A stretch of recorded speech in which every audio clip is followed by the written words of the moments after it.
یونس علیہ السلام مچھلی کے پیٹ میں ہیں. قرآن پاک نے اس حال کو اس انداز میں بیان فرمایا. فنادا فی الظلمات، یونس علیہ السلام نے ان اندھیروں میں اپنے اللہ کو پکارا. یہ کتنے اندھیرے تھے؟ عبداللہ ابن مسعود رضی اللہ تعالی عنہ فرماتے ہیں 3 قسم کے اندھیرے تھے. ظلمت اللیل، رات کا اندھیرا، ظلمت البحر، سمندر کا اندھیرا، ظلمت بطن الحوت، مچھلی کے پیٹ کا اندھیرا. اور کن الفاظ کے ساتھ پکارا؟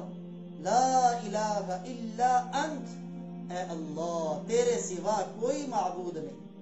سبحانک، تیری ذات ہر قسم کے عیب سے پاک ہے. انی کنت من الظالمین، بے شک میں ہی قصوروار ہوں.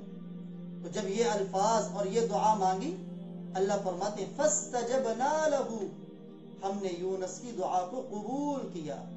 ونجیناہ من الغم، اور یونس علیہ السلام کو اس پریشانی سے، اس غم اور مصیبت سے ہم نے نجات عطا فرمائی. کیا یہ نجات اس دعا کی برکت سے صرف یونس کے لیے؟